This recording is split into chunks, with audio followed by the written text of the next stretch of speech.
is the problem because we've done it late on a Red Bulls, mate. We're going to do that. We're going to fill you full of blue Smarties, and we're going to do. This isn't tonight. It's too late. It's too late. It's too late. I'm going to be like programming. Some days in there. I've cancelled programming for this. Well, we've got to go back and program. Get that Lucozade out. Get whatever you want, mate. Get that sugar. I think there's some tequila in there as well. Can we just put a coffee on? There's some Ciroc in there. Some That sounds really nice. pineapple Ciroc. Nutritionists as well, Tim. Mate, stacked up. I need to. Tim's got everything, mate. He's made more money. He's made too much money, mate. You two between you, honestly. You two between you, he's got more money than he's know what to do with. No. He's rocking a brand new hat this morning, which he dropped in the mud. Same hat though. When walking with dogs, he dropped it in the mud and he almost looked at it and he almost didn't pick it up. He was almost I found out today that you've got a pair of joggers that have got semen and blood on them. As a picture? No. They're not actual semen and blood. Let me say, is this sentence correct or not? Paul has a pair of joggers that have got someone else's semen and blood on them. That's correct. That's the right phrase. But It's a factual statement. It's the same. That is a fact though. Yeah, but it's the cover off the Metallica album. The one that's like a weird graphic. Mate, don't bore me with the details. Details. Don't bore me with the details. Fucking you over there. Didn't you have something dodgy in them as well? Didn't you? What dodgy? Didn't you have a dodgy tummy one? So there might be 3 things in there. What else was in there that was worse than the blood and the semen? Just adding to the list. Add to the bodily fluids. I messaged him and told him I was a bit worried because I had a dicky tummy and I had my good pants on. Are they your good pants? No, I was going to say, if they're not really that, they're Supreme ones, so they were quite... 300 quid, mate. You checked them out online. You guys are full of shit. They were 154. I've just googled them. They're 300 quid. I've just googled them. 275 quid RRP. Fuck. Not RRP, resale. Resale. Yeah, resale. I thought you got worse with resale. No, they get more expensive with resale. I didn't pay that for them. I bought them brand new. Fucking hell. Too much money, mate. We're just not in the Not in the right game. You're not in the right game at all. I'm not quite in that game. Gotta put myself out there. Tim's getting there though. You are wearing more hats. Just More wearing more hats, hats mate. makes That's me his really thing. happy. That's his thing. You were ignoring the fire safety officer's lecture so you try and cop some Supreme. The other day. Sit on the fire. We'll have this fire safety thing, right? And these two are sat there on watching the fire safety guys talking to them, and they're both sat there like this going, yeah. Supreme. We're browsing. Like, You don't have time to browse. What he's doing? Supreme drop. You don't get time to browse. Like, you drop it right in Supreme, you just buy. You Is just that what it buy. is? You just First thing. You either buy or don't Yeah. buy. You've got about 15 seconds. Fucking hell. You should know this. But no shit, mate. Fire safety. I told Hope what the difference between foam and water was the I other love day. it. Incredible. She's like, what is the difference between foam and water? Well, foam's a lot better. It acts as a blanket. Stars in of oxygen, doesn't it? Exactly. Fuck's sake. So we did learn. Obviously, I learned more on these because these were on the phone by Supreme. But We've learned a lot. Ben Kennedy knew it all anyway. Ben Kennedy did. actually knew it all. But Ben's like a fucking walking Swiss Army knife, isn't he? Yes, he knows everything, mate. Absolutely everything. Between him and Stu Morton, I reckon I could survive almost any environment on the planet. I'd probably take Stu outside, like, rather than Ben. Yeah. You've got more Ben's chances of more like surviving. of an inside dog and Ben's Stu's like an in- outside I dog. think Yeah. Ben would be really good at making a tent, but then he'd get really angry and tear it down when you're out or something. He would, wouldn't he? Yeah. Ben's got a really, like, his emotions are like a pane of glass. And he was doing some massage on me once, and I said, like, is someone pissed in your porridge today? And he was like, is that obvious? Yes, it is. Yes, it is, Ben. Or he's punching your back. Punching your glutes. Driving in That was there. it, yeah. It's not even my glute, it's my shoulder. I guess we've kind of started. That's not how we've started it, by the way. We haven't started with that, have we? It'll just. About blood and semen. It's That was the open. At some point, it will start. Alright, that's cool. So we Let's can do a just little start. intro now. Mate, Volvic. You're all about Volvic Volvic. sponsorships, yeah. Turn it around. Face the camera. Product placement. 6 layers of volcanic filtration. But that's not Volvic, is it? It's my other sponsor there, Robinson's. Fruit and barley. They go together. They're synergistic. They really do. See Steph Decker's post today. I did. She's hounding it into Do you follow Steph Decker on Instagram? I don't know who that She's is. like a She's Scottish like version a of you. Scottish version of me. Right. She's a beast. But anyway, I met him. she's bit. No, I should take that as an insult. No offense. But, so basically, she's hammering all the people in not just CrossFit but in like fitness who have got all these sponsors. Who Right, are like just thank shooting you, them- like, shooting them like down or thank you whatever. for this. It makes me like so much better. Yeah. But they're brilliant. She's going on about training 36 hours a day and that. So it makes me laugh. It's all about Aldi. It's all So about she's just- Aldi. she's just- Aldi tuna chunks, powered by Aldi- Aldi So she's tuna just like chunks. a massive troll. Yeah. Basically, yeah, but it's funny. Yeah, but she's a mint athlete as well. So she's So been, she can raising like loads she can of back it up time. with. Yeah, she's good. Give no fucks at all. She's good. She doesn't care. Didn't Ness confuse her with you? Yeah, she takes The original. Confused behind. her with you. Has she Yeah, got 'cause short hair? She's got short hair. Right. But yeah, She's probably more jacked than you. she's more Yeah. jacked than me, to be fair. She's Yeah. stronger than me. Is she? Yeah. Bloody hell. She's got ridiculous numbers. Fuck. She's definitely stronger than you. That's also true. And Paul. That's like everyone anyway. Fucking hell. So, I guess by way of introduction, what would be probably quite nice would be to hear. I'm going to guess that out of the three of you that sat around the table, you've been involved in CrossFit the longest. Yeah, the longest. So me and then Paul and then probably Tim in that order. I would have thought. So, can you tell us a little bit about your introduction to the sport? Yeah, so I started back in like 2009, like late 2009. I did like running before that, so for about 6 to 8 months before playing CrossFit, I used to do like longer distance running. So not super long distance like what Stu did, but like 10 milers, half marathons, things like that. Yeah. And basically, I had like a goal that I wanted to achieve, which I did, and then What was the goal? So it was run the Great North sub 120. So I ran it in I ran it in 120, but I was a lot younger. How than old were you smaller. then? I was like 17. It was a lot smaller though. Smaller than now. Smaller than now. It's hard to imagine.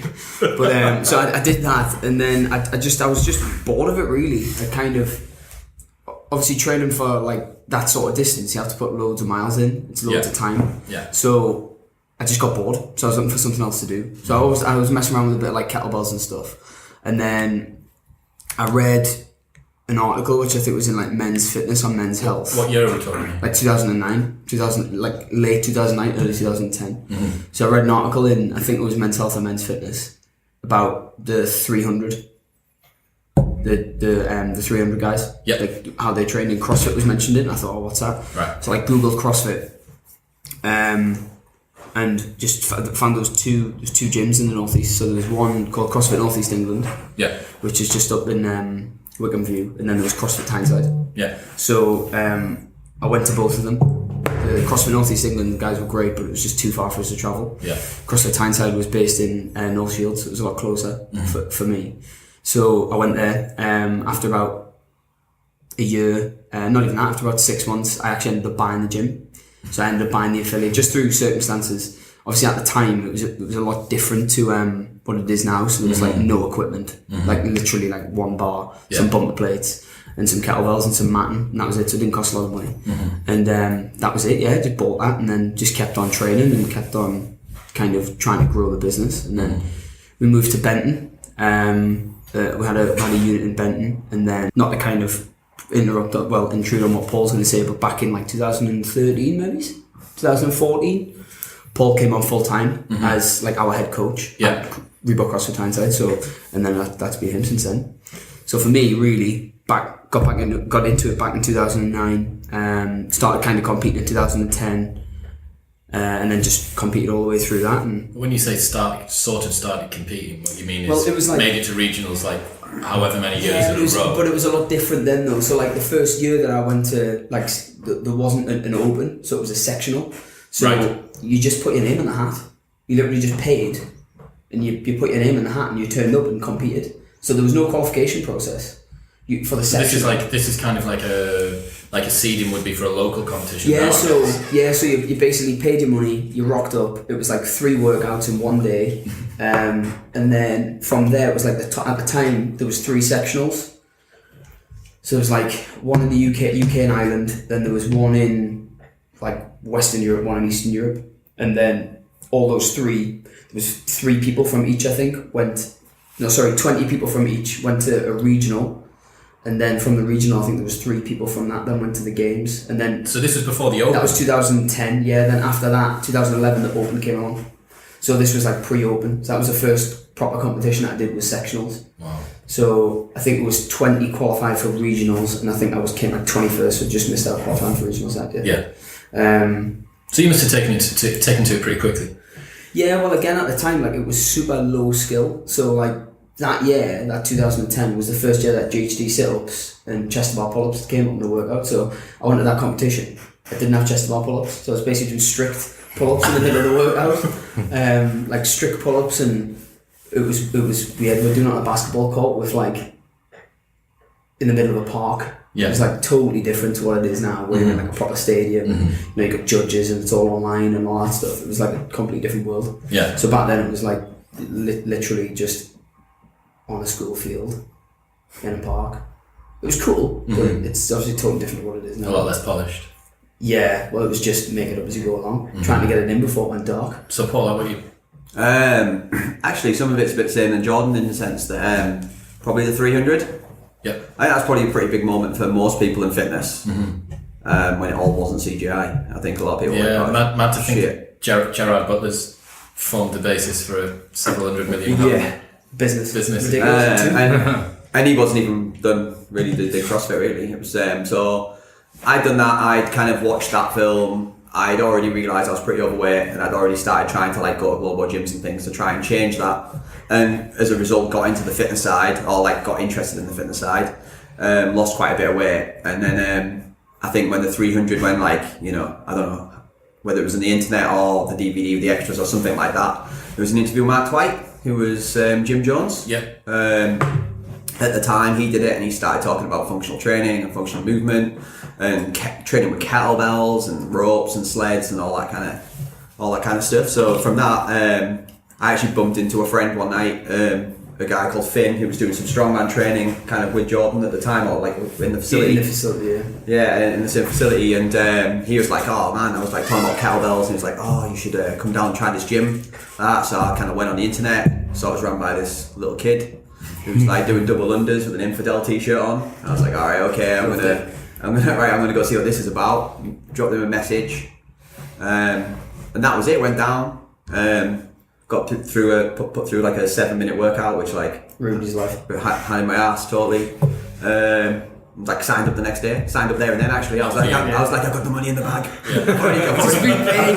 Just been paid. I got to do it. This was pre-Supreme as well. So You actually had some money, yeah. Yeah, no, I had the money. Yeah, I had the money in my bag there and then. I literally was just like, I'll pay for a month, and kind of just went from there. Again, like he says, I eventually just kind of got more involved. He was really involved in the competitor side. Yeah. And I think, like he says, like it was easier to get into the competitor side at the time, and even I did okay in the first ever Open. Fucking 400th in Europe first year. So You've got that title for the rest of the time. Yeah, I know. 400th fittest in Europe 2011. So get it in the Instagram bio, mate.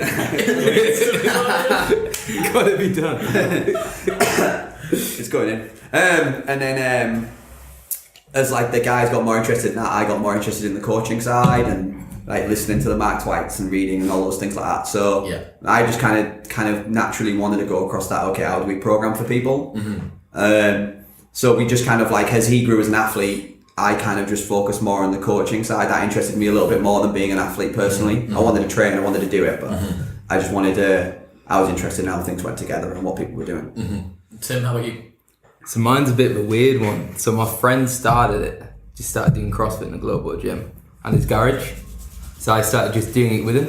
Right. Just tagged along, joined in, and I was like 18 at the time, so 2012. Yeah. There wasn't really much going on. Like we couldn't do any wall balls, we couldn't really lift heavy, we couldn't go overhead, especially in his garage if it rained. We couldn't snatch. So we'd never done a wall ball or a snatch really. We'd done some cleans, but like horrific cleans. And then he started to open his own affiliate. Then we kind of travelled from there to Teesside every now and then until he opened up his own. 2013 came to Tyneside for uni, and from there it's a bit like history. Yeah. So just started trained twice a day between lectures, came here and there. Then just tumbled straight into it. yeah, got along with Paul quite well. Did my level 1 so I could train at my friend's gym back home. Yeah.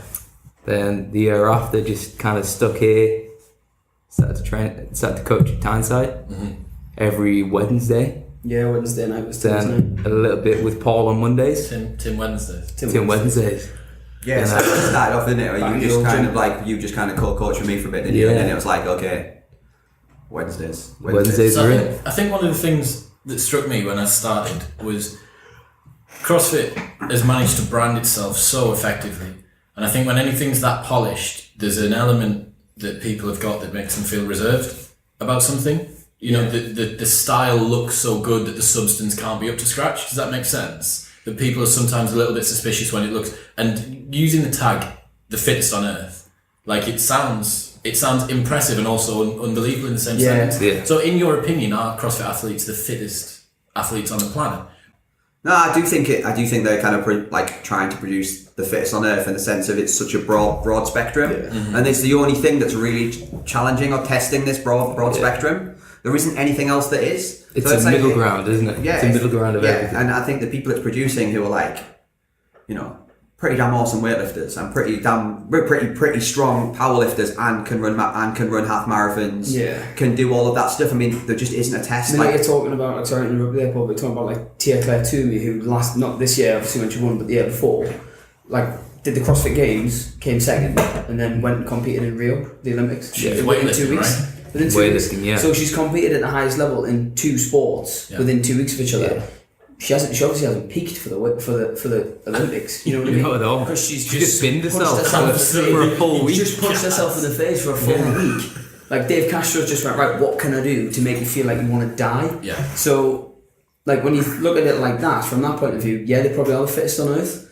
But it depends what you define fitness as, because, you know. But I think the definition of fitness that CrossFit has used seems quite appropriate to me. Yeah. Like it's work capacity across broad time and modal domains, right? Yeah. Yeah. I suppose that based on that definition of fitness, and I can't think of one that's better, like not that it's really my area of expertise or...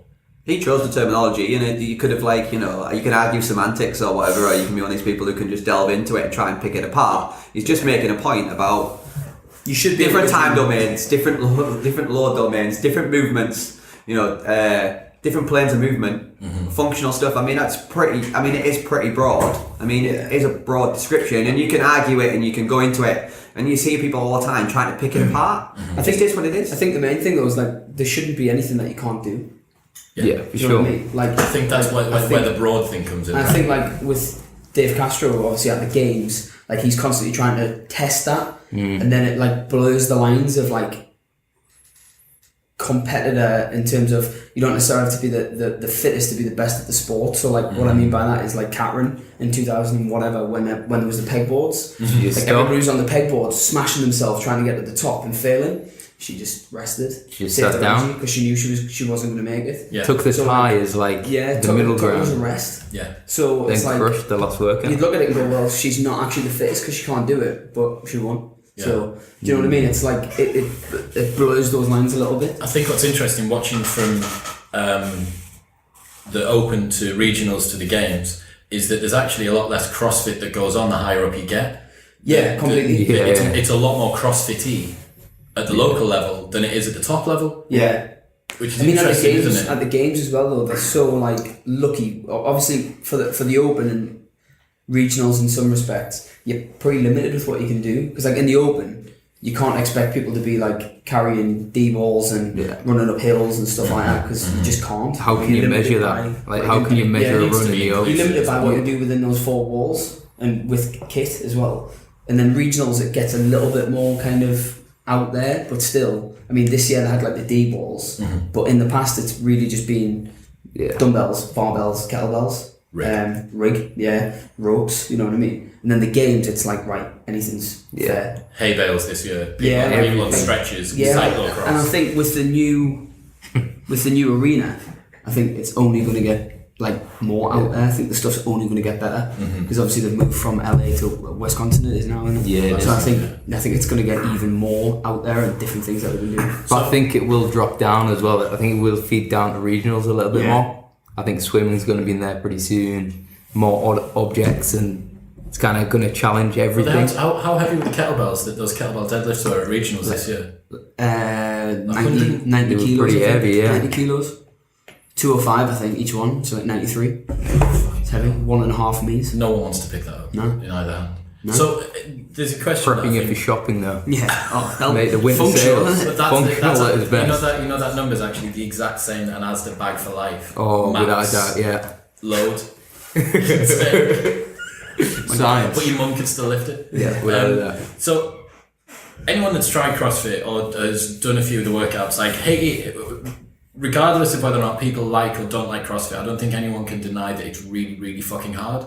Like, like there's some of the workouts that want to end your world. And what I'm really interested in, that we've got 3 guys who understand the physiology and understand the training methodology as well.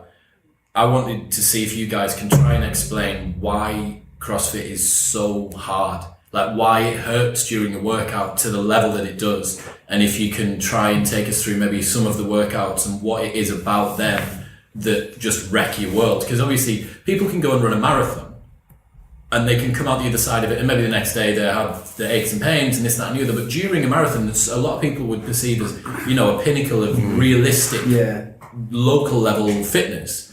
Like, you know, if you gave me the option of doing that or doing a couple of the really nasty hero workouts, and I'd give me the marathon. Do you know what I mean? Because although it's Seriously?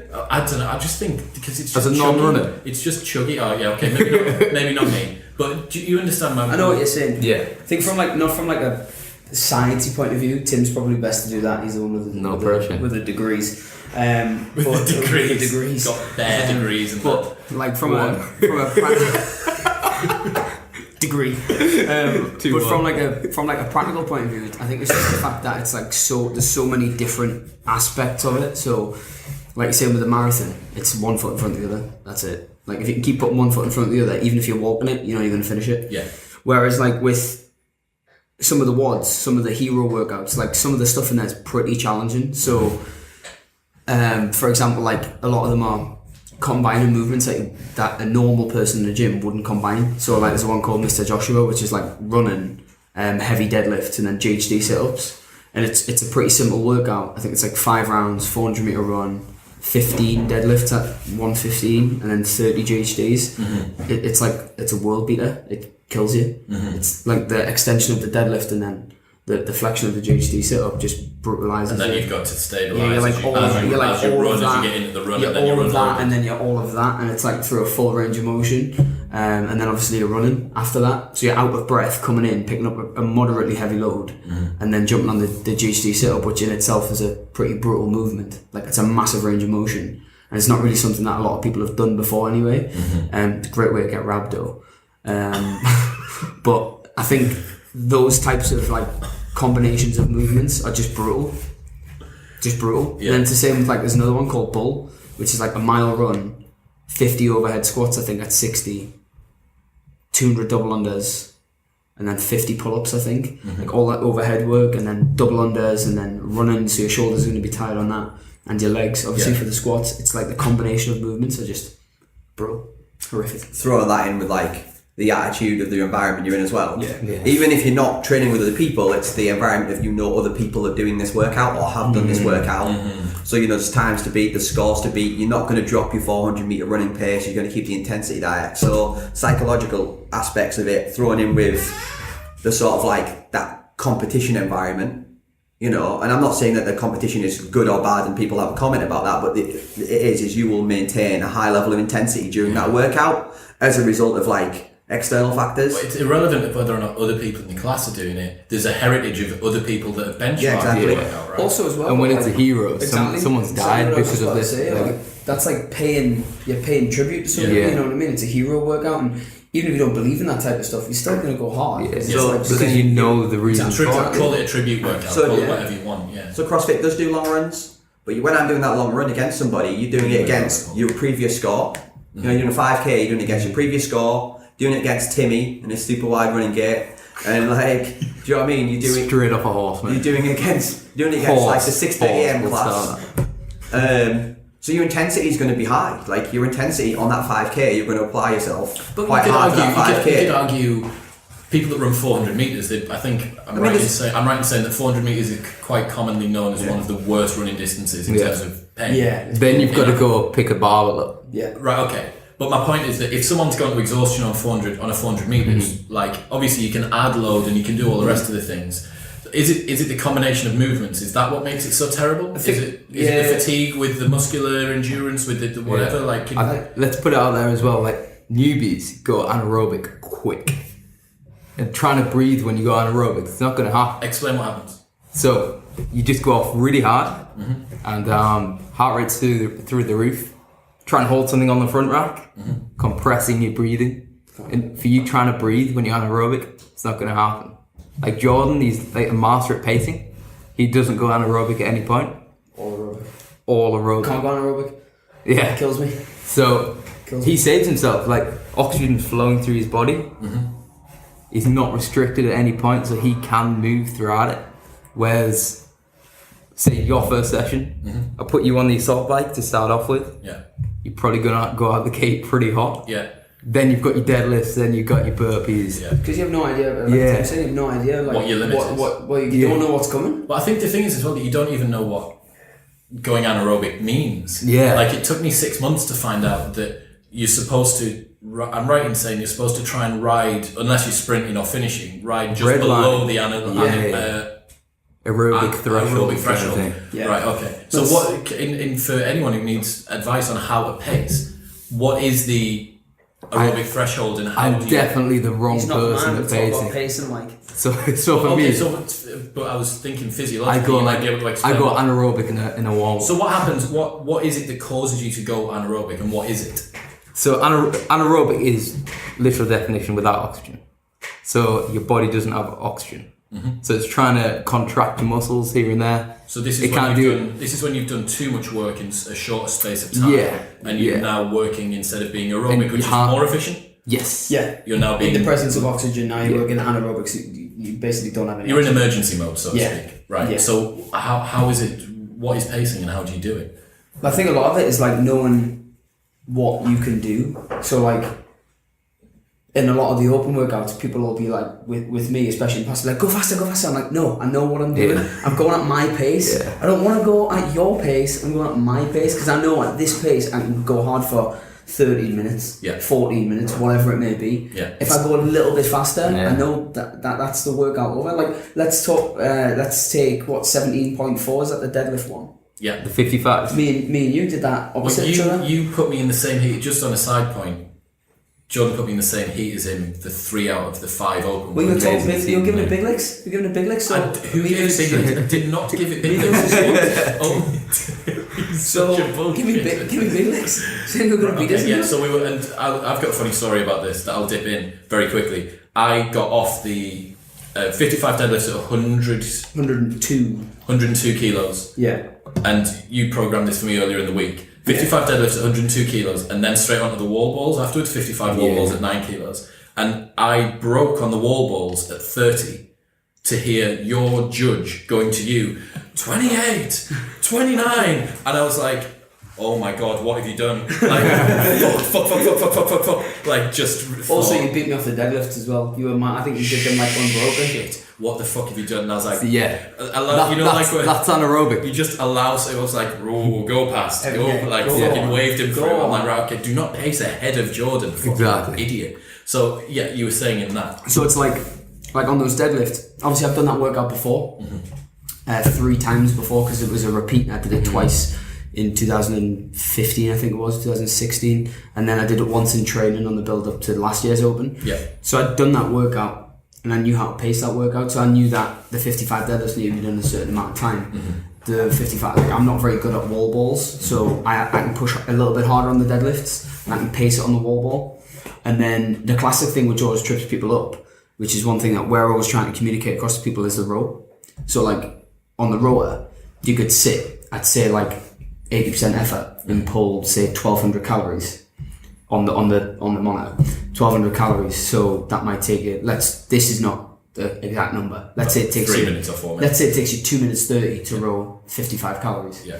Or you could sit at 95% effort and have it at 1,400 calories and finish it in 2 minutes 15. But then you need to take 45 seconds after to have a rest before you get on the handstand push-up. So it's like knowing where to push and where to not. Yeah. Does that make sense? Yeah. So there'll be like certain movements within a workout where you can go hard and where you can relax, basically. And it's just through experience, just like anything, through experience of knowing where to push and where to relax. So like in that workout, that's actually quite a good example to use for me personally. So the deadlifts I'm quite comfortable with, obviously small, like short range of motion. The weight's not that heavy, it's moderate. The wall balls kill me because I'm a midget and it's high target.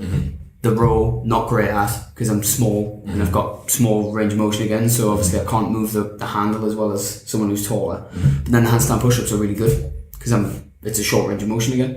And I'm light.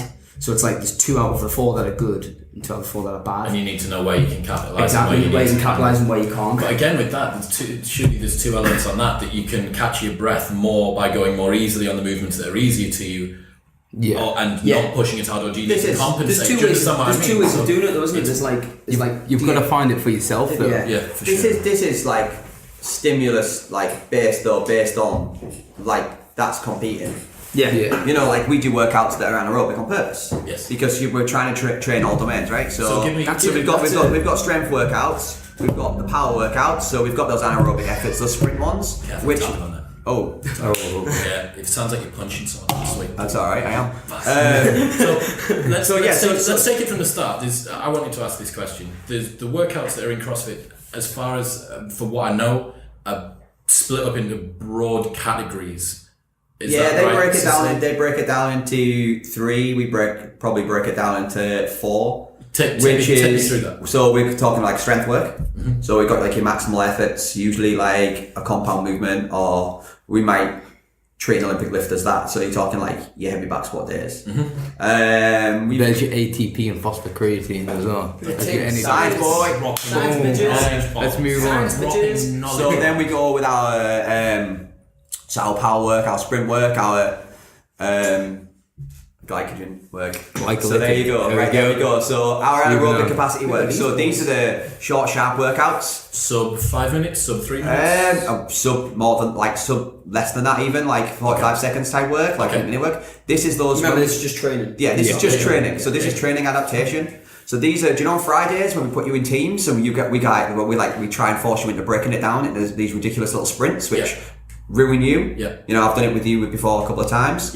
Yeah, well, it's like anaerobic development. I mean, it just looks like camaraderie and good fun, but it's actually aimed directly at an energy So you're talking system. about max effort intervals there. Max effort intervals, Underneath. Work 2 hard, minutes. repeat. Yeah, exactly. And like the more you're in your team, the more people in your team, the more rest you get, the more maximal your effort can be. On each So one. the better adaptation we get. Then we've got the power endurance work, so that aerobic kind of like high-end aerobic work, which is more like your 4 minutes, your 8 minutes, your 12-minute So it'd be workouts. something like Helen. It's like a Wait. workout, like a. What's that? So it's 400 meter run, 21 kettlebell swings, 12 pull-ups, 3 rounds of time. So it's like really quick, no excuse to break. Really, should be like sub 8 minutes. This is what we So call this is- sport as well. Yeah, so we call these sport because it's like playing CrossFit, but that's because in the open, typically workouts are between 5 minutes and 20 minutes long. I was going to say, so We treat that as a mixed modality 4 to like 5 to, I think there was a workout that was 5 minutes clean and jerks, wasn't there? With 70 kilos back in like 2010, 11 points. first open. And then workouts typically now like 20 minutes kind of vibes. These are where you're like 80%, you're working aerobically. I think if you go like into anaerobic in those workouts, that's when you've gone off too quick and you spend the next So this one 20 where minutes. pacing would be super, This would be good. But obviously, you're not going to be pacing if you get to a barbell and it's at 80% of your 1 rep max clean because you're doing a sport that's, you know, they've scaled it at a weight aimed at a heart, like, you know, the top tier athlete. All of a sudden you're going to hit that barbell and you're not going to be tapping into the same energy system as the big strong guy who's got 120 kilo snatch. You know, you're going to be tapping into something a little bit different. The workout's going to feel different. You know, that's when it's like game over time. And then we've got our aerobic development work. So that's pure aerobic. That's our Jane Fonda long workouts, kind of like, you know, big long runs. things like that. So we've got these domains that we're hitting all the time. So to say pacing is relevant to where you are. Does that make sense? Yes. And that's when we program as well, like with Warrior program that we do, we just have like a tick list. Yeah. We just tick one of those off. Yeah. Depending on the periodization of the year. Now we're getting into the sport neck of the woods with the Open 7-8 weeks away. So we're totally biasing that 8-minute work, that 12-minute, that 20-minute work. Because that's zeroing people in. Well, that's because we're approaching the Open now. Yeah. We're approaching for the people we're working with who have decided that they're competitors. Yeah. They're the people where they're like, okay, you guys need to be practicing your sport. We need to be working in that domain that you're going to be using, because we get you to just before the Open and we've never had you hitting that high end aerobic work, and you don't know what that feels like. Then you're going to go into the Open super revved up, super excited on Friday Night Lights with everyone cheering for you. You're going to try and beat Jordan. You're going to get up the deadlift before you hear it. I think what's really interesting point you said there about the multiple body types thing, and I think this is what for me makes it a really interesting spectator sport, that it kind of feels, a little bit like when you used to play Mortal Kombat or Tekken and everyone had their special move. Each character had their own special move that they came in. So each character was equal and also unequal in different ways. And I think that watching the games and watching it generally as a sport, and also even you have the guys in the gym, there's the characters within the gyms, within everyone's local affiliate that have got these, he's the strong guy, he's the burpee ninja. guy. Yeah, do you know what I mean? He's the gymnastics area. Yeah, for sure. Yeah. And I think what's really, really interesting is the fact that you have these people, because the sport is still relatively young, that are coming to it from so many different disciplines, that some people have got unfair advantages in some areas that lead to chronic weaknesses in others.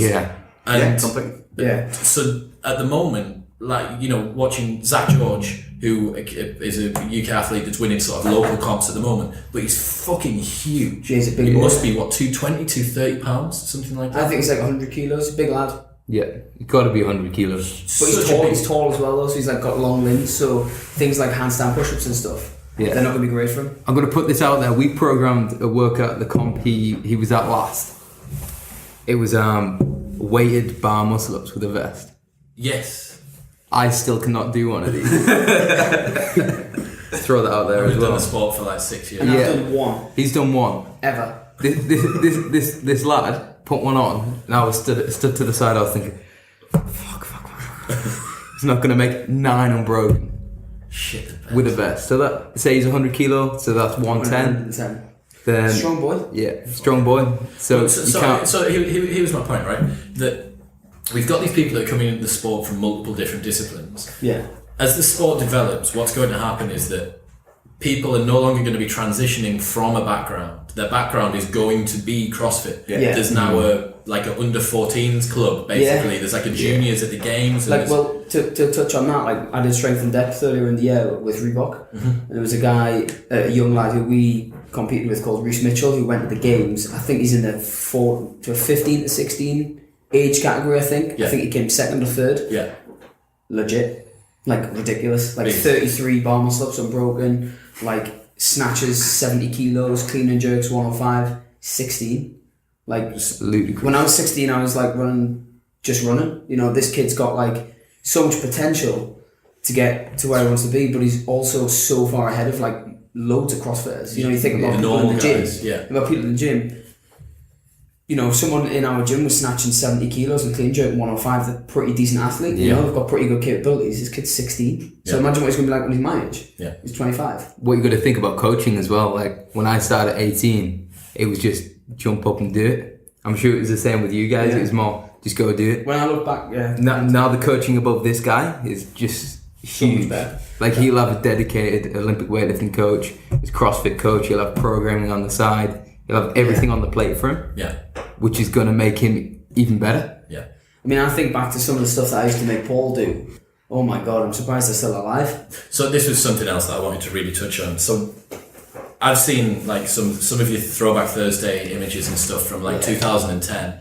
Can you give me a rundown of some of the most CrossFit stuff or some of the most stupid CrossFit stuff you've done? Because what's happened now, it feels like 2017, 2018, where the sport's in maturity now. It feels like the sport's in maturity. Yeah. And although that's fantastic because you can live stream the games on Facebook, and it looks like the Olympics. And I'm sure that there will be a full opening ceremony pretty soon. There's going to have to be. Yeah, do without you know what I mean? Like, there's going to be all manner of different bits and pieces. But what you don't get are the mad, funny shit mistakes that occur during the adolescence of a sport. I think we were super lucky. We were super lucky that you met like.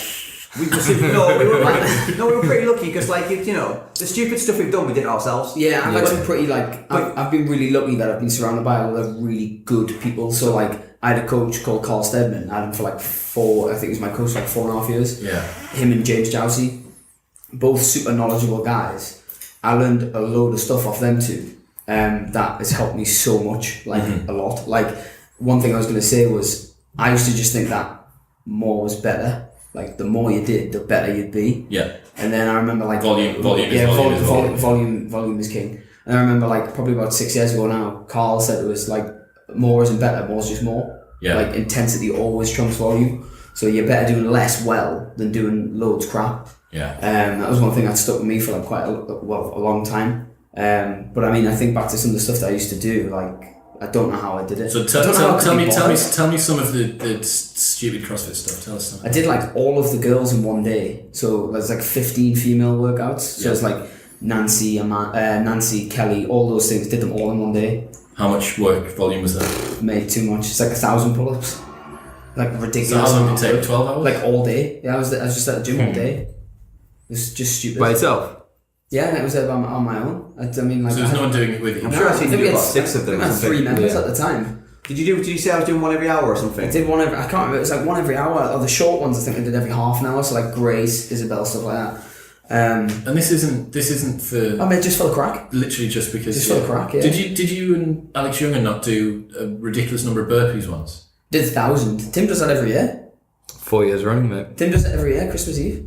You did 1,000 burpees on Christmas Eve. Christmas Day this time. Day. Christmas I Day. think. Let me look back. I posted. Me and Alex did it on Christmas Eve once. But I mean, we've done some stupid stuff. That Clovis was Me and Paul retarded. and Alex Moore did half marathon row straight into Clovis. Clovis is a 10-mile run, 150 burpee pull-ups. That was pretty bad. Unpartitioned as well. No, I did it unpartitioned. Yeah. Paul did it partitioned. Yeah. Alex did it partitioned. How far's a half marathon run? 21.97. 21.97. Yeah, there you go. 21,097 meters. So that took like an hour and 25 or whatever. We did bring a TV into the gym and we watched Guardians of the Galaxy whilst doing it. Finished it. But that was great. But then when you go on a 10-mile run, obviously you're hanging out your arse Yeah. because you've just rode half marathon. Someone saw me running down the street and started saying, "Are you unwell?" So I had to listen. Like about 8 miles in, and then I had to go sit. I sat in the office for 10 minutes and I urinate all the battle oats bars, and then ran back out. Alex Moore came in and got in the shower. We had one shower at the old place, just sat in the shower with the hot water on him, and then realised he didn't bring a towel, so I had to dry himself a blue roll. In a complete state. Well, I'm glad to see me and some of the guys who went to Vegas for my business partner Stag Do, and we thought we created the sit down shower there. Oh, it's phenomenal. I do this a lot. But the sit down shower, it would appear, is so versatile. Yeah. I can use it. It is applicable for Vegas hangovers, Yeah. for doing half Stupid marathon rowing, or a CrossFit stupid CrossFit workout. I mean, if anyone is feeling bad at the moment, all they need to do is sit down shower. And then you can level up from that, which is the lie down shower. But it needs to be face down. Face down. Which end? Face down, so you get the shower on the back of your head. Mate, face down. Isn't that a level of torture? No, it's not hitting me in the face. You're face down. Yeah, but I'm sure that's. It's fine. It's fine. It's a Don't bit worry. drifting, that. It's nice. You're a strange man. It's nice. Did you do your burpees? 1 hour, 3 minutes, 47 minutes this year. I can't believe you couldn't have took 3 minutes off that. That's the slowest I've ever done it. Is it? I've got less fit every year. It took me like 129. Put it in perspective. What's this thing about your training methodology? Coach, Yeah, we've got nutritional advisor. We've got worse. Yeah. Everyone's got worse. Wow. It's fine. Stupidest thing I've ever done is try and do a clapping strict handstand push-up.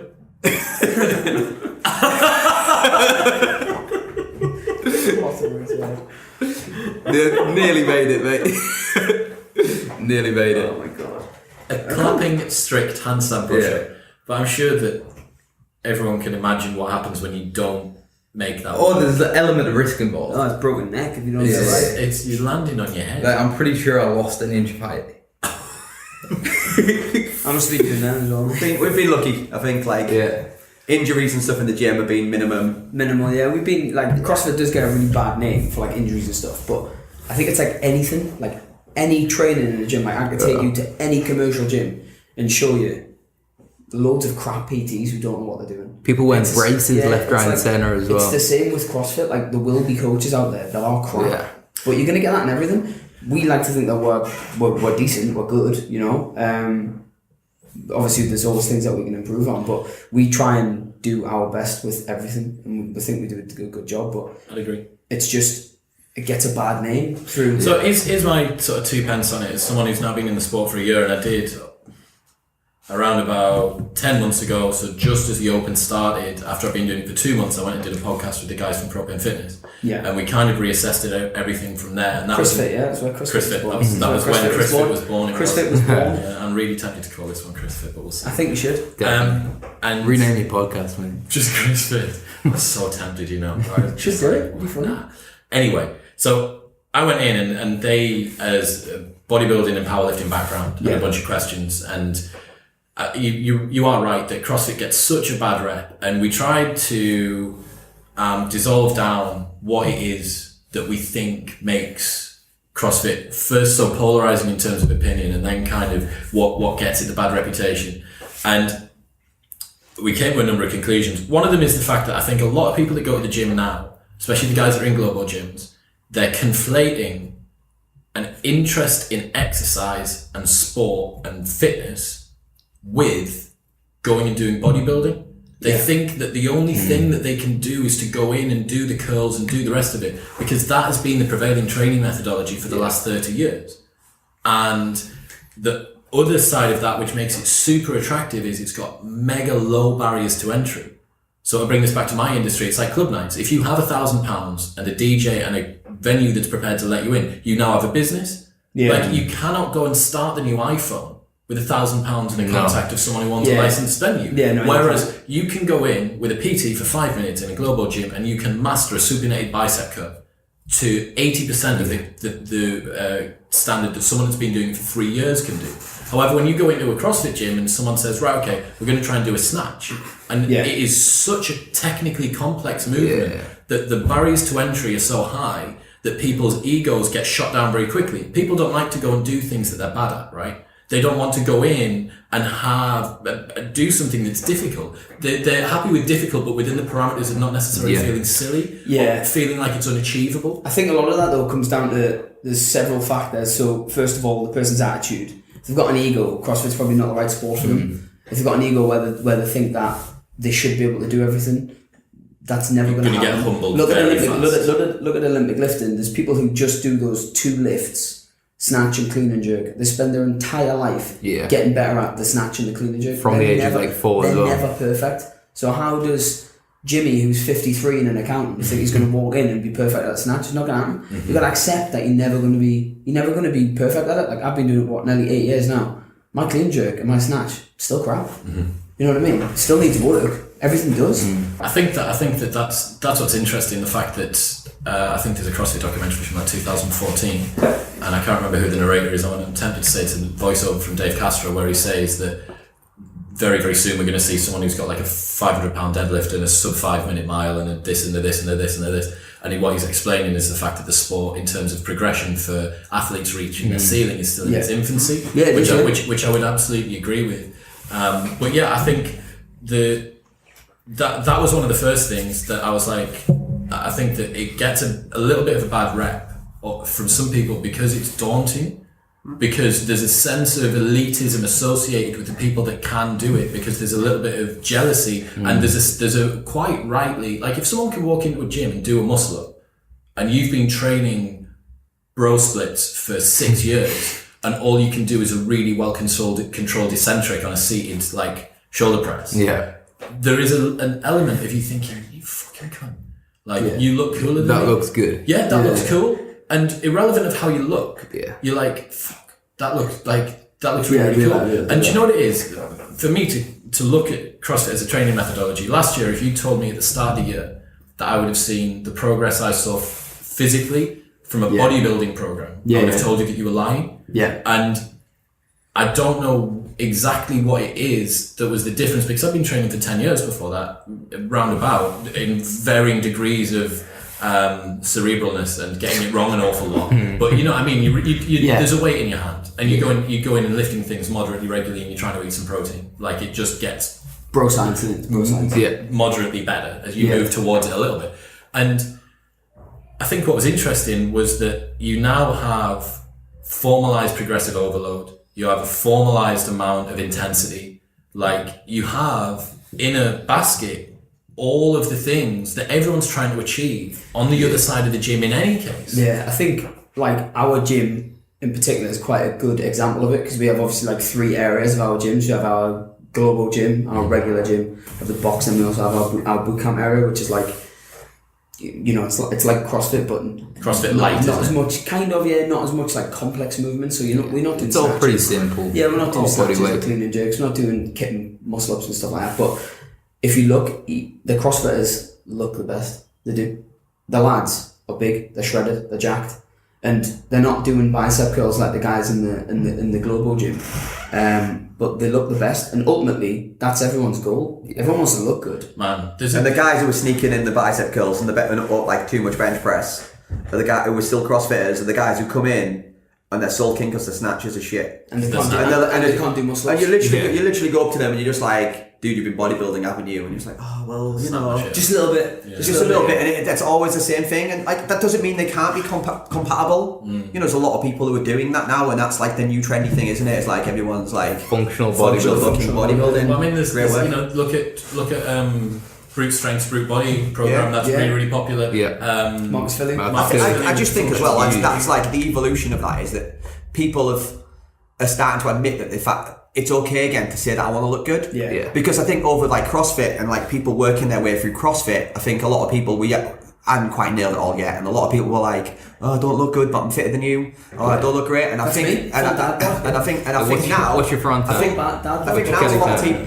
I think now a lot of people are saying, "Look, like maybe I don't need to be. Maybe I'm not going to be like rich fronting, and maybe I need to just step back on the volume, and I do want to just look better and be functional, but I still want to train, and I still want to actually be able to do the cool shit." You're able to capitalise on the methodology whilst not wanting or necessarily having to have the competition like outside of necessarily a class. Like within class to class, it'd be competitive. That's also like a common misconception, I think, with CrossFit. Everyone thinks it's competitive. It's not. It's only competitive if you Against want yourself it to be as well, I competitive. guess. If you do a Chris Williamson and give a big licks, it's going to be. Did I'm not only do joking. it. I'm only Did joking. not But do no, it. if you want it to be competitive, you know, and you seek out like You can make it competitions, competitive. you can make it competitive. But if you just want to turn up, train it, go home, it can just be that as well. That's why we don't let people look at the whiteboard, right? Yeah, and that's why we don't post workouts like the night before, because we don't want people being like, "Oh, tomorrow I'm gonna smash on that workout." It's like turn up, do the class. Yeah.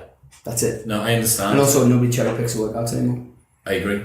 So yeah, I think what's really interesting is that you've got this training methodology which appears to be producing guys that have got bodies year round that are better than the physique competitors, or at least on par. Yeah. The only difference is the fact that they maybe need to go through, like, to step on stage. If you had to take, Just need a water cut. you literally just need to do a little James bit Scott. of.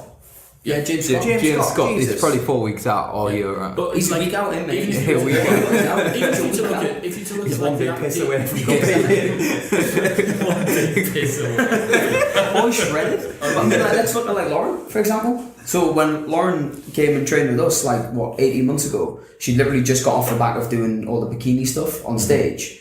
She's in good nick, don't get me wrong, but she was lean, but she was like weak. Yeah. She wasn't weak, but she was nowhere near where she is now. She's lean all the time. She's a lot Full. stronger. Yeah, she looks jacked. Yeah. In a good way. But Yeah. you know, like she looks better now But than look what at- she did then, and she's not even doing a physique sport now. So look at someone like Dan Bailey. Like, if you peeled Dan Bailey down a little bit and did a 2-month cut on him, a hard 2-month cut, he would Just step on on his stage. arms. He'd step on stage at classic bodybuilding. Yeah. He wouldn't step. He'd be too big to step on stage Exactly. at physique. Yeah. And you're like, I think and many the- people are like that now. And this guy is well renowned as the fastest man in CrossFit at the Yeah, he's moment good, in yeah. terms of like straight line speed over a short But distance. the memes are still CrossFitters lose your gains. Yeah. Like, do you know what I mean? Which is So here's the thing, right? This is what we drilled it down to. There is not a brand behind a push-pull leg split.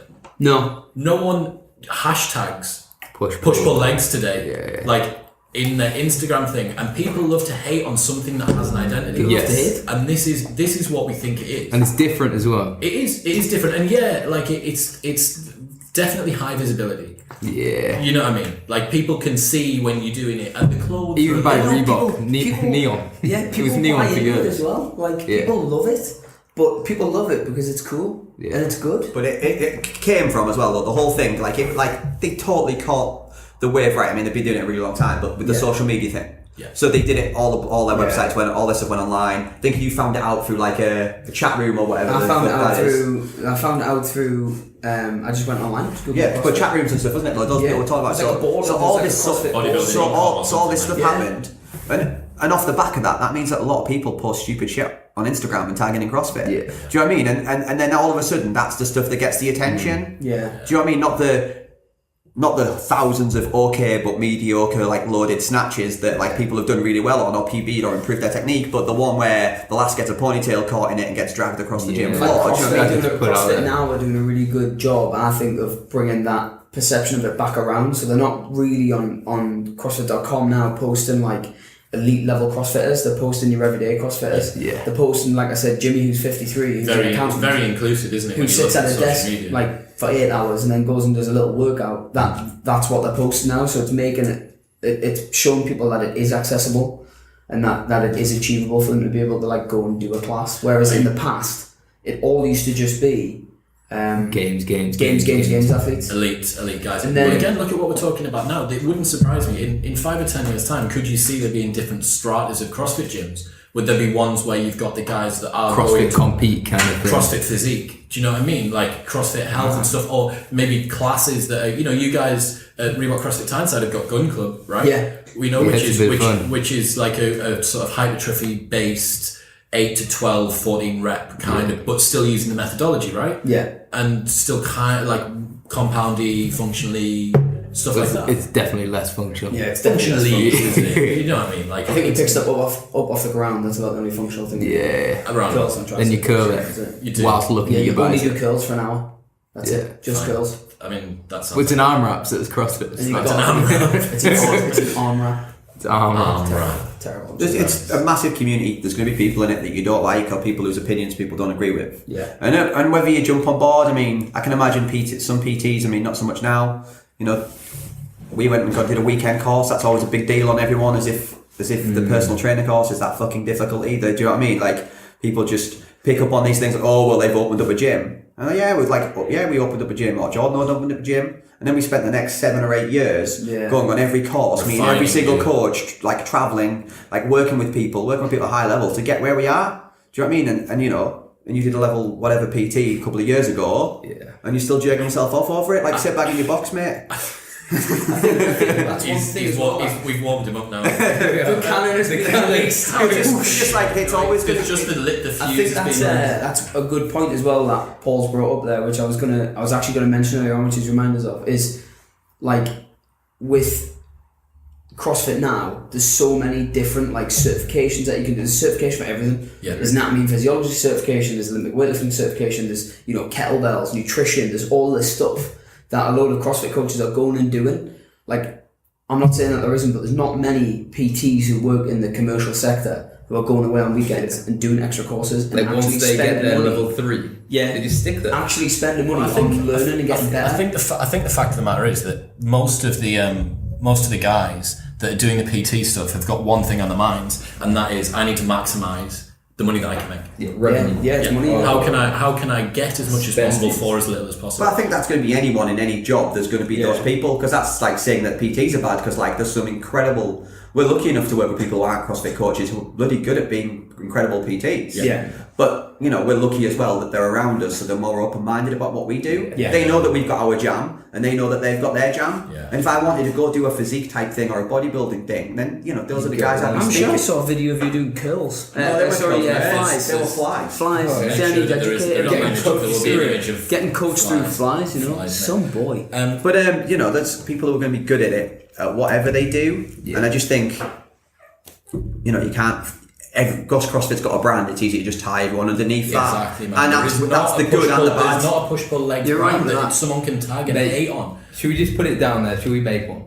Push-pull legs. Yeah, let's go around the table. Ban the domain now. Get it done. Let's get it. PPL.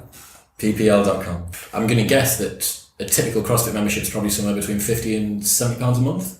Well, Depends where you are, mate. It depends where you are. Okay, I mean, so you that's a good thing to say. So like when we first opened, our membership was 40 quid. Now it's 80 quid. Yeah. Because times have changed. We're offering more service. There's more competitors. Where we're still reasonably priced within. There's like, investment Newcastle. in the gym Yeah, as well. you know, we which spend Yeah, well, you price get get what up you pay with. for stuff like that. Exactly. My point is that for that, even at the absolute top end, like even if it was £100, that's 3 hours of PT. Yeah. Yeah. And when you think of You the get- service that you you can can go get in comparison every to someone, day. yeah, exactly. Every day. And I for however long think, you know, it is.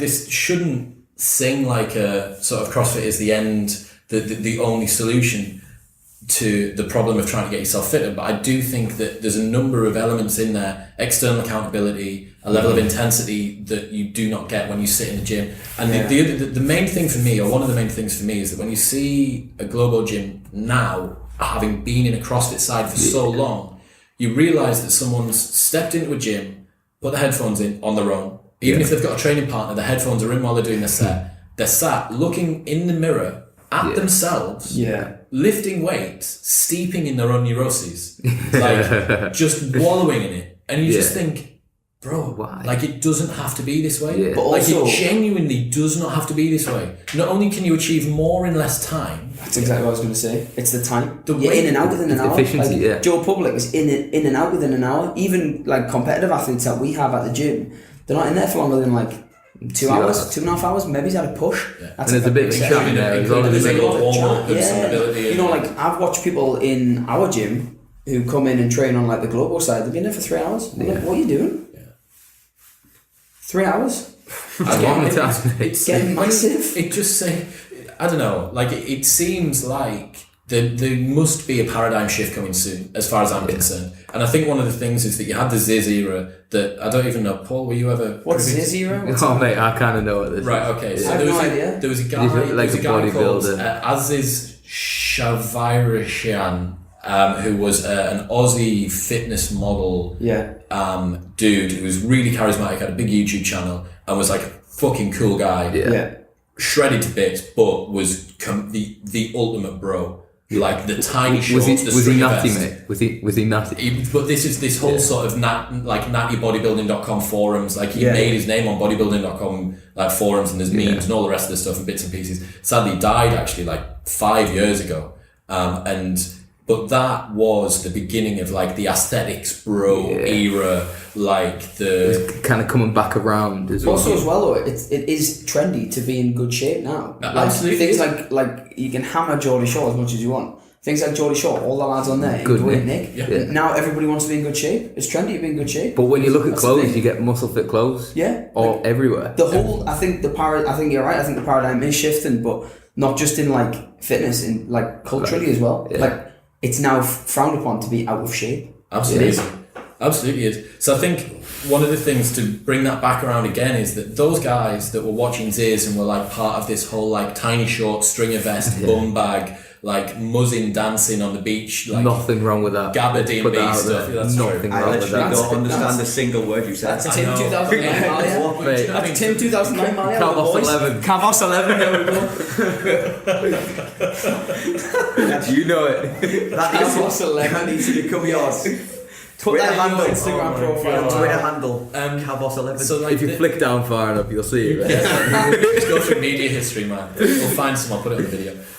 And so you had this kind of era of guys. That was me, right? So that was me, 22, 23 years old. That was me. Those are the guys that I was looking up to. That was the training methodology. I was reading stuff like T Nation, bodybuilding.com, and all the different bits and pieces like that. And then those guys now, as far as I'm concerned, you get to your late 20s and you hit a fitness menopause. And I've been saying this for as long as I can remember now. You start to realise that being lean at all costs is not the only goal in fitness. Yeah. And you start to think, fucking chronically aware of my own mortality as I reach 30 here. Like, I need to be able to bend down and touch my toes. Yeah. I need to be able to get up a set of stairs without being out of breath. And it wasn't so long ago that I was reading stuff from guys that are doing comp prep and stuff like that who almost take pride in their lack of fitness. Yeah. And they're like, Just oh, it's do so everything funny, with like I couldn't guide, put my yeah. socks on this morning after arms yesterday. And you're like, dude, like that's not something to be proud of. I'm aware that It's not sustainable. you're wearing that like a badge of honour. Yeah. But it is your body telling you that you fucked it. I don't know. I did it. I enjoyed trying to get fit, but when I was in Global Gym, I didn't know anything about fitness. I didn't really have the guts to go speak to a member staff. They were too busy speaking to the girls or the juiced up guys. Yeah. The juiced up guys were just doing their own thing. I was scared to walk near the weights area. Like it was terrifying, and I was in there on my own. The only thing that I had was a copy of like reading waiting for the next issues of Men's Fitness or Men's Health to come out to read and like try and figure out what I'm meant to be doing. Do you know what I mean? It was like that wasn't social at all. That was pretty lonely. And that's one thing why I think like CrossFit does so well is because like you're coming in and you're getting told what to do. You're not having to go in and think, oh, well, what am I going to do today? Am I going to do back and arms? Or am I going to do shoulders and legs or whatever? It's like you come in, you get brought in, you get warmed up, so you get given a specific warm up for the class that you're going to do. You then get told what you're going to do, shown all the movements. You get ran through the class, everyone gets a high five and they're out the door, like all in an hour. Yeah. So you're getting that mega high level of service and you're not having to think about it. I think that's definitely a big deal for me, that you can talk yourself out of going to the gym an awful lot. Yeah. Like, talk about January 7th today, like a lot of people will be in the midst... They've already dropped it. Already broken their New Year's resolution. Yeah. They'll be in the midst of, like, first week down, shit. Like, this isn't as easy as I thought it was going to be. It's good to get fun now. Probably, the problem is, this isn't as fun as I thought it was going to be. People probably trained on Monday, they're still sore now. Yeah, absolutely. I did some stupid workout that Tim gave me to do on Wednesday. Legs are still sore. Because I had like a week off over Christmas. Yeah. So imagine like what else was that to do with it? A lot of bad food. And I went on a detox. Let's not talk about detox. I went on a detox. Detox has ruined my life. Keto for Christmas. I went keto after Christmas. It's killed us. You went keto? I didn't go keto. So I didn't go like keto. I basically just ate no carbs. I didn't eat no carbs. I ate veg. But I wasn't eating the stupid high amounts of fat. Right. So I was basically just eating protein. Why? And fat. You got fat? Got fat. Mm. Jordan Wallace got fat? Mega fat. Fucking hell. I mean, I always rock a bit of a dad bod, but I was rocking like super dad bod. So I was like, right, I'm going to sort it out January 1st, I'm getting done. So I came in, saw Tim. Tim does all my nutrition. Tim and Paul do all my training. And I was like, right, Tim, I'm on detox, I'm getting sorted. So that was Tuesday. By Friday, I was like, Tim, I'm off the detox. Detox is gone. I trained on Wednesday and Thursday, and and Friday, couldn't walk. Gassed. Like broken, like totally broken, just by not eating enough food. So, I'm off the detox. Detoxes are bad, man. Yeah, they are bad. They're not good. But see again with that, like, I want to do another podcast that we focus solely on this, but we can touch on it now, about using performance as CrossFit being able to use performance as a metric for everything else that you're doing in your life, because your performance is mitigated by all of the other influences that you have. It's mitigated by your sleep and your diet and your mood and your rest and your mobility, and everything is tested by it. Yeah. Whereas if you're feeling under the weather, like I had that stomach bug at the start of the week, and I went in. AIDS. I had full blown AIDS. You only get it once though, so you're alright. That's true. Yeah. Fuck. It's in now. Spread that, mate. Spread it. Be a rabbit. Went in. I was the loose cannon, and I meant to be the loose one. And you go in, and you're like, this is really quite a lot harder. Gravity feels like so much harder than it does usually. But if you're hanging out your ass, or you're hungover or whatever, let's say use your hangover as a really good example. If you're hungover and you go in and you have to do a class, you're going to know that you're hungover. If you're hungover and you have to go in and do buys, tries and abs on like a typical bodybuilding split, you can just dial back the level of output sufficiently down to wherever you need. And I think what's interesting is that if you were to use CrossFit as you were growing up to just judge how you're getting on with the rest of your life. Am I sleeping all right? Yeah. Like, is my relationship with my bird okay? Like, because my state of mental health, when I get into a workout, I have these like a lot of negative self-talk that comes through. Is that maybe because I'm a little bit negative at home at the moment, or I'm a bit stressed at work because work's going too bad, or whatever it is? Like you use the performance as a barometer for how everything else is going, which is really, really useful, as opposed to going in and going like, I look 2% leaner today. I don't look 2% leaner today. Yeah. And I think one of the key takeaways for me from CrossFit has been externalizing your progress, or externalizing your progress. So usually what would happen, like you could be doing a cut through a physique competition and wake up one day 10%, that is you right now. That's me right now. Wake up one day 10% body fat and be in a bad mood and think that you look really, really shit. Put 2% body fat on and be in a better mood 3 weeks later and think that you look good. I think what you're saying there though, Chris, which is cool, but all those things are like subjective. Completely subjective. Whereas CrossFit is totally it's objective. Like it is. It's completely. You can actually look at the numbers. There's numbers there that show you that, and that's where the open comes in. Yeah, exactly. The so test of fitness. Exactly. Like you can do the open in 2015 and come, whatever. Like say top 10%. You do it 2 years later. If you come in top 8%, guess what? You've got better. Like.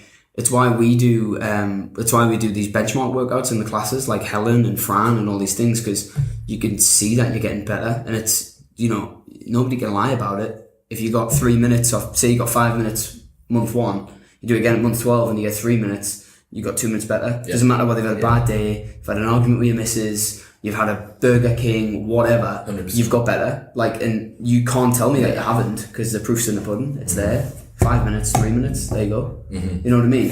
Whereas all the stuff that you've mentioned, like about do you look any leaner, have you got any bigger, it is really very subjective. Well, that's why I think it's so unhealthy, and it leads to people having jaded ideas about what they should and shouldn't be doing with regards to their training. Yeah. That it is so subjective. And then let's take it to the nth degree and say you're going to do a competition, you're then externalizing that subjectivity. Yeah, because it's still not judging. someone is objectively bigger, objectively leaner, because it's aesthetics, which is by its very nature subjective. Yeah. And you think, well, that to me just leads to, like, I'm not surprised there's so much fucking anxiety. Yeah. Like that is the cookie cutter for how to create anxiety in someone. I don't know if I look good enough, but I hope that I do. Yeah. You can't sit on edge, aren't you? You're not knowing what you should be doing. If you know that you can deadlift, Sam Danson knows he can deadlift 600 pounds. A deadlift ladder comes up, and the top weight is 600 pounds. He knows that he can pick it up. Yeah. Okay, there's mitigating factors. Did he sleep? Did he prep? Yeah. But he knows he's got it.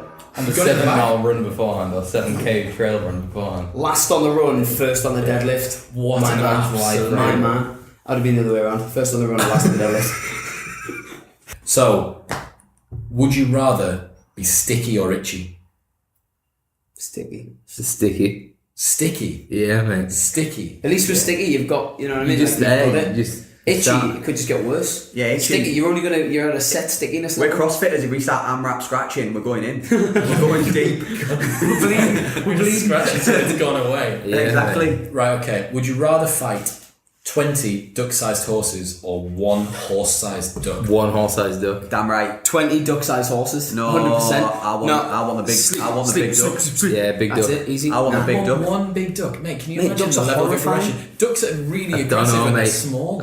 I'll just go for his legs. What a fucking way to go. Go for his little legs. Straight in there. I don't I could kick 20 horse-sized ducks all over the shop. I don't even Duck-sized know. horses. As long as you stayed below your anaerobic threshold, you'd be able to... You've got to pace it, mate. You'd be able to pace it. spread them out into a smaller, I reckon I could manageable... do- funnel them. Like in do 300, funnel them into... EMOM 3. EMOM 3. What, 3 on the minute, duck every kicks, minute duck until it's kicks. done. Yeah. So it's a 6 minute 100%. workout, that, isn't it? Power endurance. Yeah, there you go. Easy. What are you doing with the duck? I want the big duck. How are you going to attack it? I don't care. I'm willing to go down. How are you going to attack That's the way to go. Right, how are you going to attack it though? What's your strategy with this horse-sized duck? You know what that duck would do? Pull your face straight off. I don't care. Your I face would don't be care. I gone. just want to see the big Your duck. face would be gone. Big ducks will be I just awesome, want to see mate. the big duck. They take Your face over. straight off as well. They would pull them 100 and whatever pound. Why does he fight me anyway? Straight off you. Why do I have to fight this stuff? What circumstance To be comes up? fair, I would probably run away at 30-second intervals with a 1.5 minute rest. It would tire it out. A bit of Take fart. it down. Do some fartlek, mate. Do some fartlek. Lamppost, stop. Tire it out. Lamppost. Tire it out. It would get. It's massive. It's so much muscle it's going to get. That's Anaerobic that is really true. quick. I mean, a duck's muscular. Can you imagine how? I'm gonna guess they're probably. Ducks are pretty muscular. Pretty Mate, I mean, when you they're cook one, they're tasty. They are There's a lot of meat tasty. on them. That duck's going lactic. To be fair, Imagine how much money you get for that horse-sized duck. That's so exactly good. right. Imagine how big the wraps would have to be. Duck wrap bastards. oh man, them little pancakes, you're gonna need loads. Mate, you need a whole cucumber in each wrap. You need a whole cucumber. Just like a tortilla wrap. Yeah. Cucumber, duck, either side. The whole thing. but I mean, you could. Tesco was doing those horse burgers, weren't they? So That's you true, just use yeah. the miniature, like Yeah. Be good. Money to be made there anyway. there is. Would you rather be able to attract any lady you want by wearing a special magic fedora and saying the words "milady," or be able to run at 5 times your current speed, but you have to put your arms behind yourself Like a and penguin. make airplane noises? I'd do the airplane noise all the time. Aeroplane. Yeah, airplane noises first straight. You think? Yeah, 100%. 5 speed. times. 5 Yeah. times. But you're gonna have to go. I don't That's care. fine, mate. Love it. Mate. You're gonna have to make. I'd that- go, yeah, do the whole Yeah, thing. me too. It's how, Okay. it's 5 times. Well, I suppose What's the phrase? It's how much you're willing to squeeze the lemon on whatever it is. What's Is the the phrase? juice worth the squeeze, bro? But here's Airplane noises is worth total 5 times? acceleration. Yeah. It is. I mean, you're gonna be quick. Can you imagine beating everyone in the gym every time on every warm up and every word? But it looks like you're taking the piss as well. Yeah, You but set you're off- not even bothered. You are. Can you imagine, right? If that actually happened, and Yeah. then there was a whole school of coaching that Yes. came out of it, Yeah. where other people were trying to aerodynamic. replicate. Yeah. Be like pose running all over again. Do you think that it definitely seems, looking from the outside in, that specialists don't do tremendously well? No, they because they'll get found caught out out. so fast. To get caught out with one thing. I mean, look at like Matt Fraser, for example. Like his first, like 2 or 3 years of CrossFit, he won a lot of competitions, but he also didn't do very well in a lot of competitions because if things played to his strengths, he could dominate. But then if things didn't, he was crippled. But then you saw what he's done is he's taken that and he's basically worked at those elements in the singularity to make them a lot better. So he spent a lot of time on a bike, a lot of time on a rower, a lot of time to get better at the sport. Well, I suppose Transferred over into CrossFit. I suppose the fact when you're talking about programming is that there's already a model in place for how to become a good rower, for how to become good within each of the 4 areas of fitness, I suppose, or categories within which the workouts go into. Yeah. There's how you get good at deadlifting, how you get good at all of the different bits and pieces. So really, a programmer doesn't. That's not anything special in terms of specialist. That's just knowledge deployment. Like read it, and But it's an art reverbalize putting it together at the same That's time. the thing. It's like, okay, so you got that then. It's like, okay, so you've got client, taking a typical, like a standard person, we've got periodized year. So it's like, where are we going to focus on those single aspects and how we're going to progress through the year focusing? So for us, we start the year with like hypertrophy and movement mechanics because we believe in quality of movement. So we're talking just after the open here. After the open, quality of movement, joint prep, because we're going to load you up in the next cycle and we need you to get strong, quite far away from the competition, which we know is like a aerobic power kind of based thing.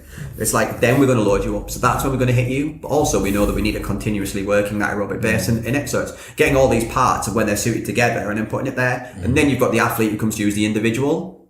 Well, it's okay, well, where do they need to bias this? Where do we need to bias this cycle? Okay, this guy needs a lot more strength work. So actually this is going to be a stronger feature throughout it, and where something goes in, something needs to come out. So you just need to balance the programs based on where that goes in direction for that client and that athlete or people or as a population, if it's like a general block or something like that, or the gym. So you need to just look at all those facets and say, actually, this is fine. So now we're approaching the open, a couple of those blocks are taken up with sport now.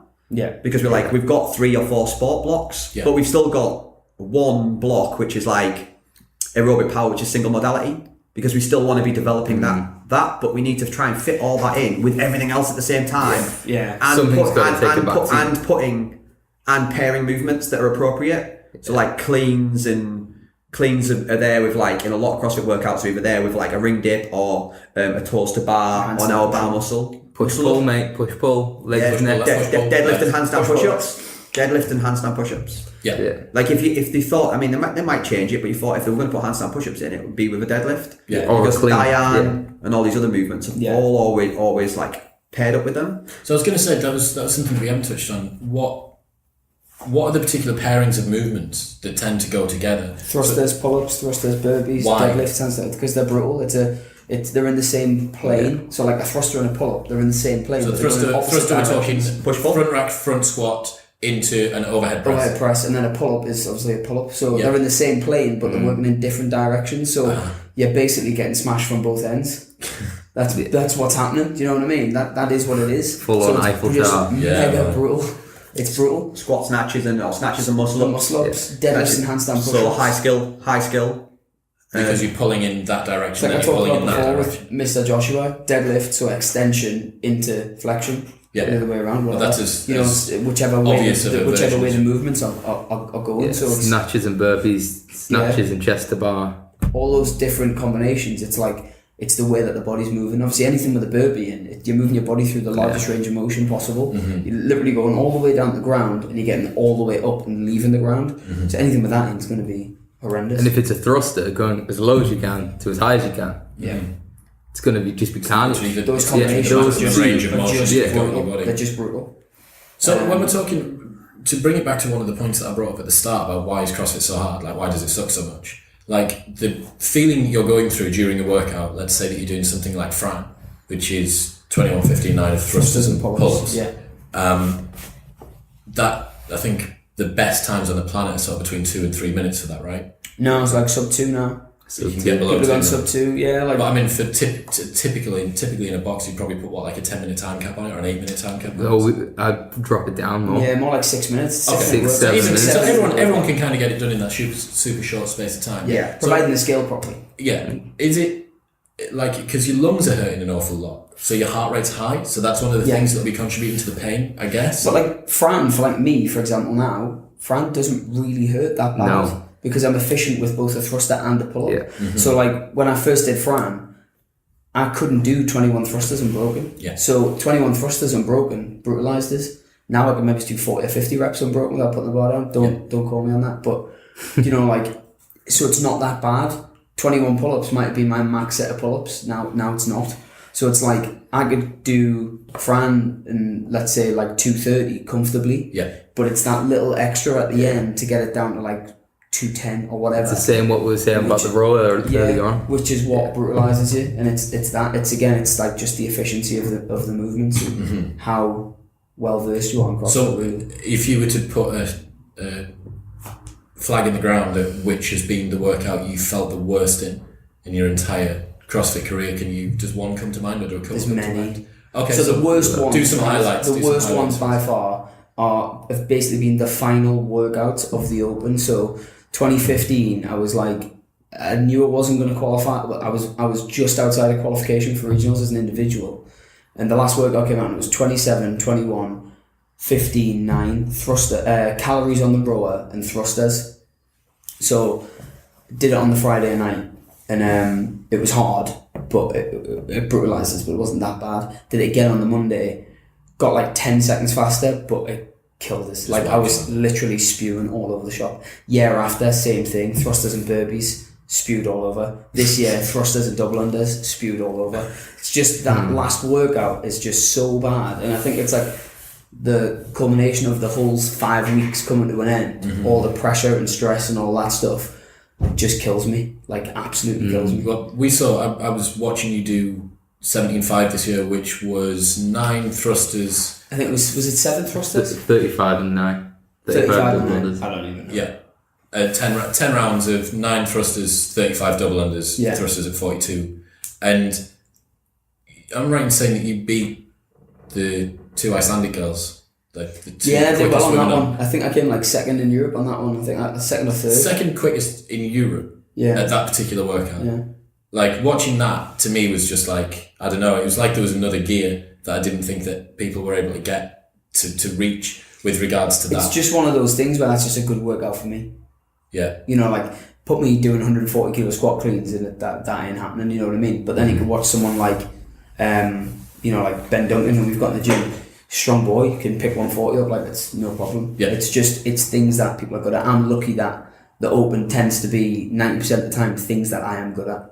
That's it. That's all it is. It could be anything. And then as you start to move towards regionals, the weights get a little bit heavier. A lot more complex. The skills get harder. The movements get harder. The weights get heavier, and it's a lot harder, you know, it is. And it's not as great for someone like me, but then it's better for other people. So that must be difficult. There must be some athletes then floating around who would be great or would be good regionals and games athletes. Just can't get That that. just can't break through the open because they... Yeah, there's quite a few. But it's the same as any sport. You got people who play Sunday League who are great, who probably could play in the Premiership, but they just can't perform. Yeah. You know what I mean? It's Or they any can't sport. stop the Yeah, drink. the season starts with the Open. Like, do you know what I mean? Like, if you can't get through the Open, doesn't matter what else you're good at, because you're pretty. There's clearly a domain, a modality, and a bunch of movements. Nobody's sitting there going, "Oh, but I'm the strong guy." Yeah, you're the slow guy. Yeah. You're the fucking slow guy. Get faster. Get more efficient at moving. You know, the things Jordan's talking about are fundamental movements. A thruster is a squat and a press. Like fundamental movements. Like, you need to be able to move quickly through them. So if you look at the season as in, I need to get this to get to that, the season isn't that. The season is the Open into regionals, into the games. And some athletes know they're going to get there because they've already got like all of this stuff in the bag. And they just But periodise. for other people, it's like, there's no point talking about what you would have done if you got past stage one. Shoulda, woulda, coulda, isn't it? Yeah. So many people post, what did he came 12 Yeah. the regionals. But also, what people don't take into account. No. You weren't there. What also, You weren't there, you came 100 and... yeah, you came through nothing. The Open, you're not going to regionals, bro. But then what people don't take into account is like the fact that at regionals, it is entirely different to doing it in the gym. Yeah. Like, you know, you're warming up and you got Miko Salo next to you. Like, do you realise how intimidating that is to have like someone who was the fittest man in the world at one point warming up on the row next to you? There's that you got to contend with, and then you've got the fact that you've got to go in and sit down for 15 minutes before you go on the floor. So it's like stuff like that people don't realise that you have to do. You have to be there at a That's certain the time. train well, you can't compete go, badly mentality. You can't do them on Instagram like I'm just going to go to the toilet and get a coffee and have another knuckle or whatever. It's like, no, you will be there at this time. You will perform at this time. Yeah. Like, you know, Judge Dave Castro in waiting for front of an anybody. audience. Away from Dave home. Castro waiting for anybody. You know what I'm saying? You're going on at that time. That's it. So it's like all of those things. It's the classic thing. And like Instagram's full of people. training, competing. It's Instagram's full of different. people that will like do a regionals WOD out of context. Yeah. Do one regionals WOD and say, I would have come this, that. No, you wouldn't have done. Because you have no idea what the people who were there are going through. Yeah. And how hard that and harsh that environment is in such a quality way. I mean, it's like freaking amazing to get there and to go through it all, but you know, it's the context is completely fucking different. Yeah, it's totally different. You're in Madrid, you've flown or whatever, or in Copenhagen, you've flown whatever there. You're in a pressure cooker of an environment. You've eaten some dodgy chorizo. Yeah. And everybody is like all out, giving it everything. It must be a very intimidating atmosphere to be in. And I think what's... It's an amazing atmosphere, but I think it's just very different to, you know, people saying, oh, if I get there, I'll smash it. Yeah, you've got to get there first. And then you can go and see if you can smash it.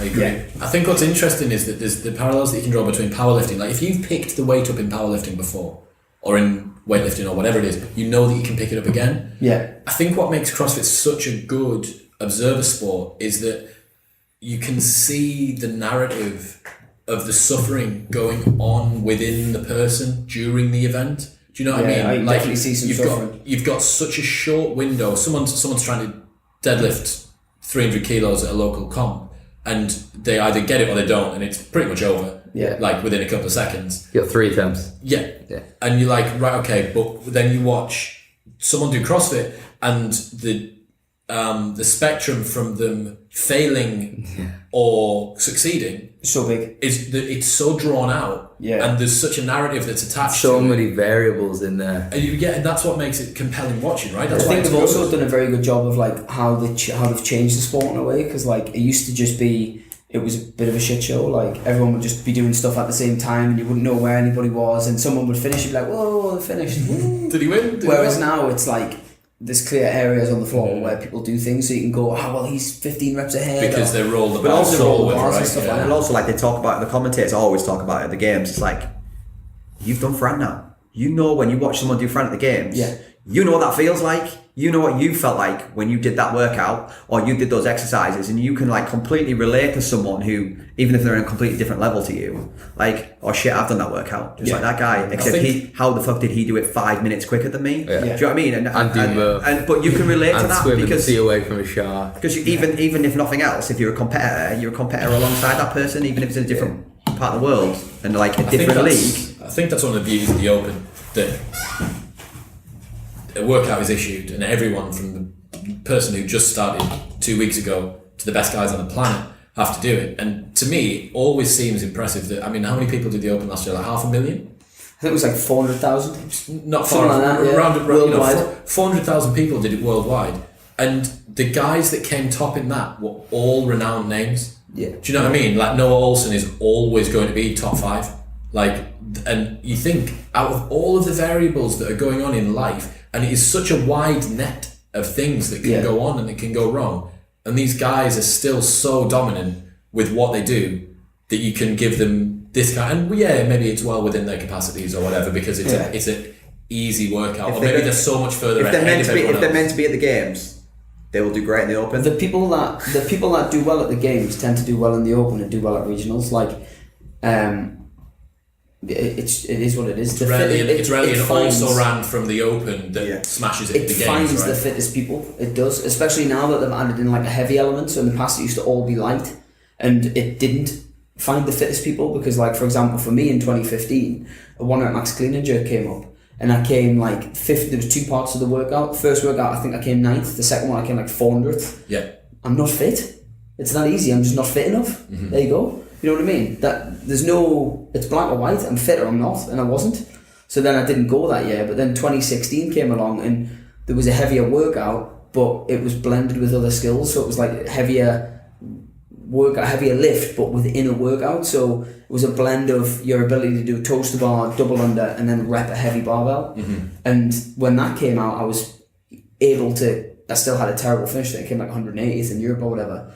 But I was still that was still high enough to allow me to then go to the next stage. Something that's slightly less partitioned will weed out people that are specialists a little bit more effectively as well. So the point I was trying to make there was, it found the fittest people. You know, you can complain about it and go, well, it was a heavy workout, I'm not prepared for it. Well, no, if I was fitter, i.e. stronger, my fitness was more rounded, I would have been alright. Yeah. So it identified a massive gaping hole in my fitness.